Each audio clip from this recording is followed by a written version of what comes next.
ہم اس گاؤں میں شامو چاچا کو ڈھونڈ رہے ہیں، کیا آپ بتا سکتے ہیں وہ کہاں ملیں گے؟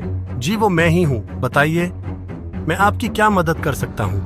ہم شہر سے آئے ہیں، سنا ہے آپ کہانیاں بڑی اچھی سناتے ہیں، ہمیں بھی ایک کہانی سنا دو۔ جی میں ضرور سناؤں گا، لیکن آپ ہمارے مہمان ہیں، پہلے کھانا پانی وغیرہ ہو جائے۔ ہم نے کھانا وغیرہ کھا لیا ہے، آپ کہانی سنائیے، ایسا نہ ہو کہ اندھیرا ہو جائے، ہم نے گھر واپس بھی جانا ہے۔ چلو پھر گاؤں سے باہر چلتے ہیں، وہاں کوئی شور وغیرہ نہیں ہوتا، میں سکون سے کہانی سناؤں گا۔ گاؤں سے باہر پہنچ جاتے ہیں، شامو کاکا ان کو کہانی سنانا شروع کر دیتا ہے۔ گاؤں میں ایک بزرگ شخص رہتا تھا، اسے بہت اونچا سنائی دیتا تھا، وہ کانوں سے کافی بہرا تھا، اس کی ہمسائے سے اچھی نہیں بنتی تھی۔ اتفاق سے اس کا ہمسایہ بیمار ہو گیا، دور دور سے لوگ اس کی عیادت کے لیے آنے لگے۔ بہرا کو جب پتا چلا کہ اس کے ہمسائے کی عیادت کے لیے دور دور سے لوگ آ رہے ہیں، سوچنے لگا کہ مجھے بھی اپنے ہمسائے کی عیادت کے لیے ضرور جانا چاہیے، کیونکہ ہمسائے کا بڑا حق ہوتا ہے۔ پھر اس کے دل میں یہ خیال پیدا ہوا کہ میرا ہمسایہ بیمار ہے، اور جبکہ میں بہرا ہوں، ظاہر ہے کہ بیمار آدمی ایسا آواز سے بات کرے گا اور مجھے تو سنائی نہ دے گا کہ وہ کیا کہہ رہا ہے۔ یہ خیال کر کے بہرا سوچ میں پڑ گیا، بولا، ہمسائے کی عیادت کے لیے جا رہا ہوں، ایک ہی طرح کی باتیں تو کرتے ہیں۔ پہلا سوال جو مریض سے پوچھا جاتا ہے وہ یہ ہوتا ہے کہ آپ کیسے ہیں؟ بیمار اس کا یہ جواب دیتا ہے کہ پہلے سے بہتر ہوں۔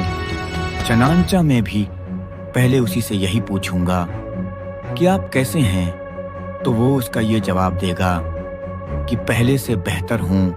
میں کہوں گا اللہ کا لاکھ بار شکر ہے۔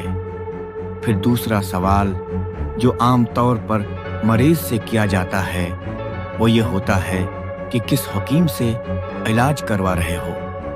ظاہر ہے کہ مریض کسی مشہور اور اچھے حکیم کا نام لیتا ہے۔ میں بھی اس سے دوسرا سوال یہی کروں گا، وہ تو واقعی بہت اچھا حکیم ہے، اس سے ہی علاج کرواتے رہنا۔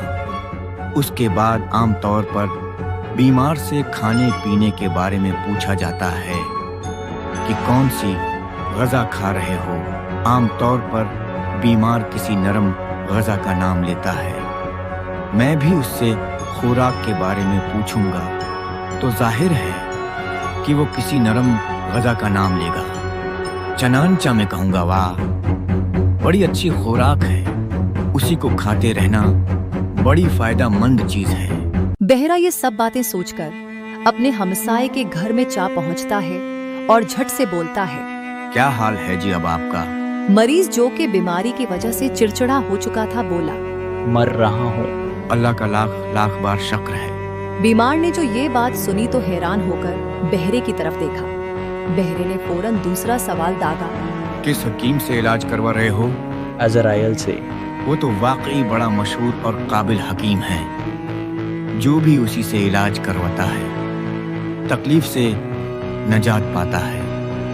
میرا تو مشورہ یہ ہے کہ اسی سے ہی علاج کرواتے رہنا، تاکہ تمہیں بھی ہر طرح کی تکلیف سے نجات مل جائے۔